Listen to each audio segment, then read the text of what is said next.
প্রেত পো ভয় পাবে যেখানে ঘটনা আছে সেখানে। হ্যালো বন্ধুরা, আমি অরিজিৎ আবারও চলে এসেছি একটি নতুন ভৌতিক ঘটনা নিয়ে। প্রেতপুর চ্যানেলে তোমাদের সকলকে স্বাগত। আশা করছি তোমরা সকলেই খুব ভালো আছো। আজ তোমাদের দুটি ঘটনা শোনাব, কিন্তু ঘটনায় যাবার আগে তোমাদের কাছে একটি ছোট্ট অনুরোধ করছি। যদি ঘটনা ভালো লাগে তাহলে শেয়ার সাবস্ক্রাইব করে আমাদের পাশে থেকো।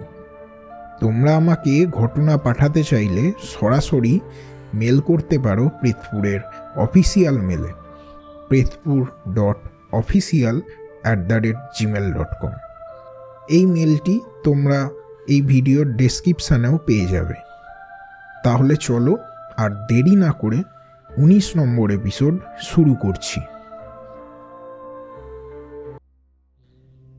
আজকে আমাকে ঘটনা পাঠিয়েছে হাওড়া থেকে অভিরূপ। অভিরূপের মামা একজন পেশায় ট্যাক্সি ড্রাইভার। তার মামা যখন ট্যাক্সি চালাতেন তখন তার সাথে বেশ কিছু ভৌতিক অভিজ্ঞতা হয়। তার মধ্যে দুটি ঘটনা সে আজকে লিখে পাঠিয়েছে। প্রথম ঘটনাটি এবার শুরু করছি। তার মামা যখন প্রথম ট্যাক্সি চালাতে শুরু করেছেন তখন কলকাতায় সেভাবে অত ট্যাক্সি চলতো না। ঘটনাটি আজ থেকে প্রায় 30 বছর আগের।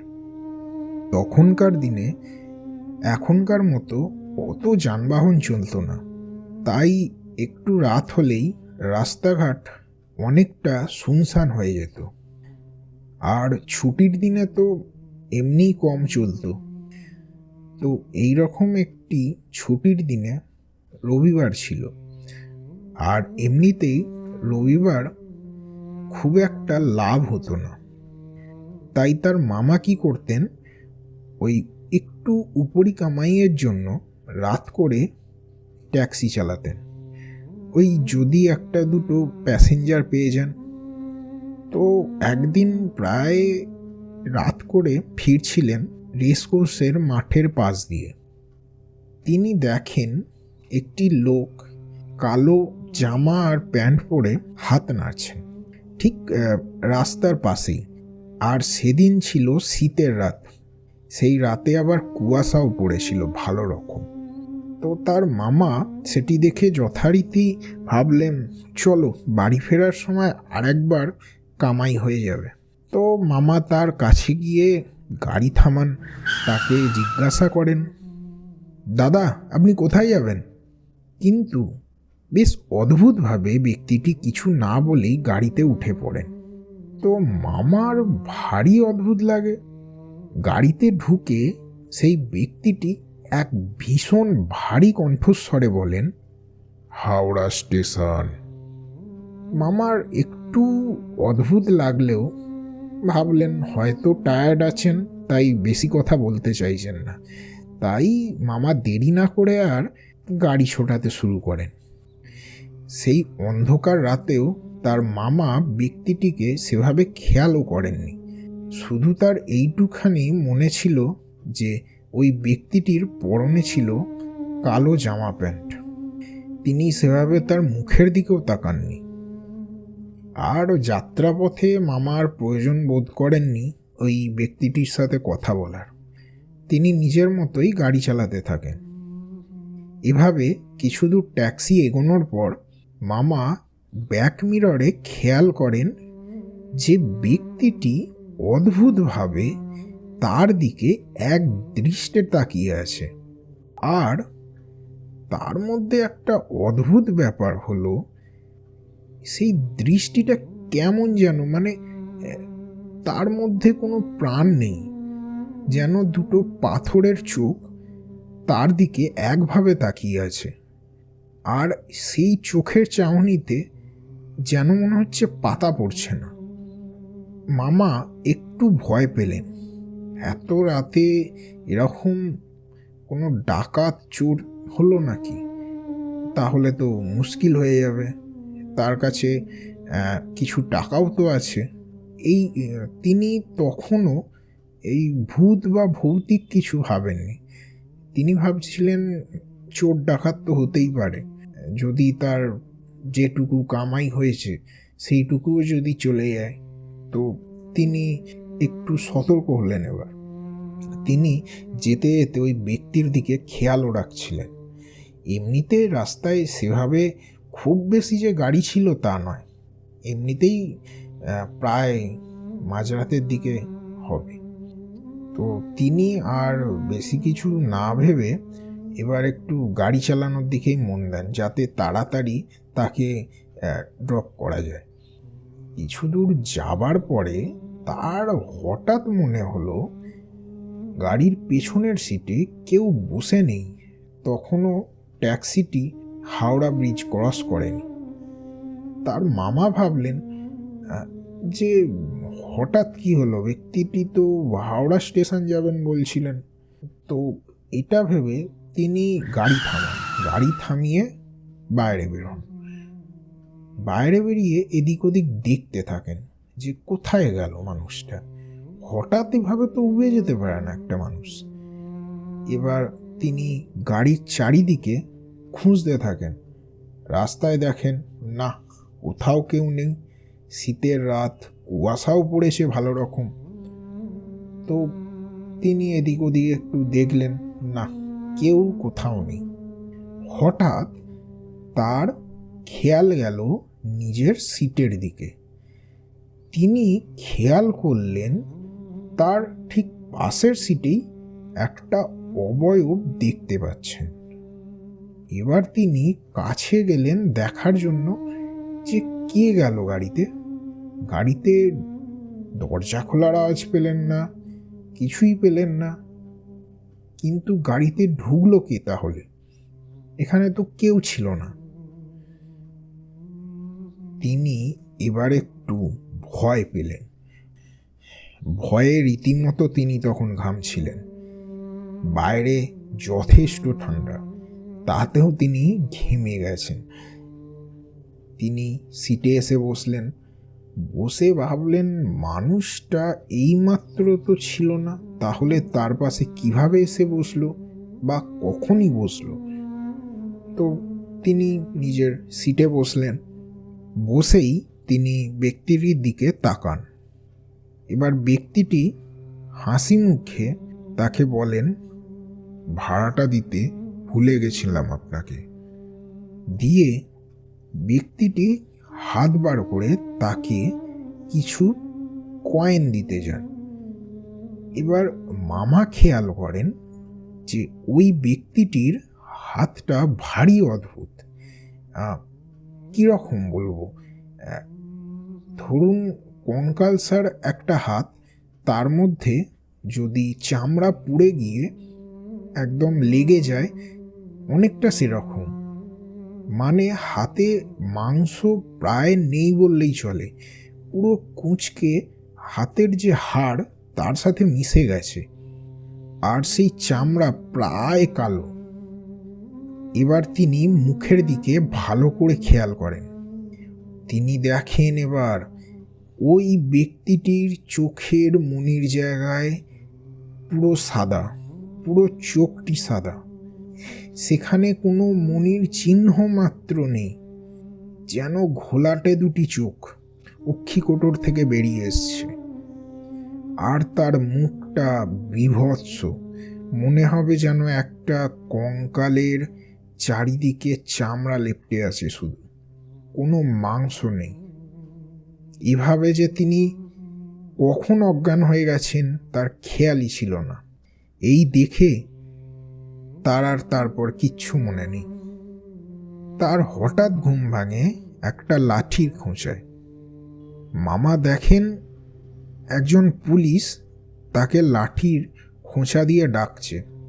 জানালাটা খোলাই ছিল, আর পেছনে তিনি দেখলেন একটি পুলিশ ভ্যান দাঁড়িয়ে রয়েছে। তো সেই পুলিশ কর্তা তাকে জানলার বাইরে থেকে দাঁড়িয়ে জিজ্ঞাসা করছেন, এইখানে কি ঘুমানোর জায়গা? কতক্ষণ ধরে দেখছি গাড়িটা দাঁড় করিয়ে ঘুমিয়ে পড়েছ? মজা পেয়েছো? চলো থানায় চলো। এটা শুনে মামা ভ্যাবাচাকা খেয়ে সেই পুলিশ কর্তাকে বলেন, না না স্যার, আমি ঘুমাইনি, আমি অজ্ঞান হয়ে গেছিলাম মনে হয়, আমার তো কিছু মনেই নেই, আমি এখানে কিভাবে এলাম। এটা শুনে সেই পুলিশ বলেন, ইয়ার কি পেয়েছো? আমাকে মিথ্যে কথা বলার জায়গা পাওনি? কিন্তু সেদিন সেই পুলিশ কাকু তার মামাকে ছেড়ে দেন। মামা কোনোভাবে সেদিন ট্যাক্সি চালিয়ে বাড়ি ফেরেন। বাড়ি ফেরার পর মামার সে কি জ্বর, প্রায় 1 সপ্তাহের ওপর মামা ট্যাক্সি চালাতে পারেননি আর। তার মামার শরীর প্রায় ভেঙে গেছিল। কিন্তু সেই রাতের পর তার মামা অদ্ভুতভাবে ভীষণ রোগা হয়ে যান 2-3 দিনে। এমন না যে তার বাড়িতে কিছু খাওয়া দাওয়ার অভাব ছিল। তার দিদিমার দেখে খটকা লাগে যে হঠাৎ এভাবে শরীর কি করে এত রোগা হয়ে যেতে পারে। তো সবাই মিলে তার মামাকে দরগায় নিয়ে যায়। সেখান থেকে জানা যায় যে সেদিন রাতে মামার সাথে খারাপ কিছু ছিল এবং তার প্রভাবেই মামার শরীরটা খারাপ হয়ে গেছিল। প্রায় 1 সপ্তাহ লাগে তার মামার আবার সুস্থ হতে। সুস্থ হয়েছিলেন, কিন্তু সুস্থ হয়েছিলেন বলতে হাঁটা চলা করতে পারছিলেন, এমন না যে আগের মতো হয়ে গিয়েছিলেন। যাই হোক, তিনি ঘটনাটি এই অবধি লিখেছেন। তা এই পর্যন্ত আপনাদের কেমন লাগলো তাড়াতাড়ি কমেন্ট করে দিন। তাহলে আমরা আর দেরি না করে দ্বিতীয় ঘটনায় চলে যাচ্ছি। দ্বিতীয় ঘটনাটি প্রায় 20 বছর আগে ঘটে। তার মামা ট্যাক্সি চালিয়ে আবারও শেষ রাতে ফিরছিলেন। ফাঁকা ট্যাক্সি, জোরেই চালাচ্ছিলেন বেশ। এমনিতেও অত রাতে ভাড়া পেতেন না। তো যাই হোক, তিনি পার্ক স্ট্রিট সিমেট্রির পাশ দিয়ে যখন আসছিলেন, সেই সময় তার মনে হয় তার ট্যাক্সির পিছনের সিটে 2 জন বসে আছেন। তাদের মধ্যে একজন নারী আর একজন পুরুষ।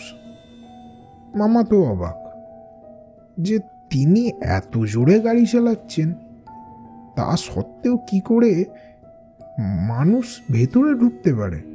অবাক হয়েই তিনি ব্যাক মিররের দিকে দেখেন 2 জন বসে আছে। নারীটি শাড়ি পরে বসেছিলেন আর পুরুষ যে অবয়বটি ছিল সেটি নর্মাল শার্ট প্যান্ট পরেছিলেন। এবার তিনি গাড়ির গতি একটু আস্তে করে দেন, করেই তিনি পিছনের দিকে তাকান। কিন্তু অদ্ভুত ব্যাপার, তিনি যখন পিছনে তাকান তিনি কাউকেই দেখতে পান না। তিনি ভাবলেন এর মধ্যে কোথায় গেল। তারপর তিনি ভাবলেন হতে পারে সারাদিনের কাজের চাপ, এমনিতেই মাথা যন্ত্রণা করছে। সেই ভেবে তিনি আবার সামনের দিকে তাকিয়ে এবার তিনি আরও জোরে গাড়ি চালাতে থাকেন।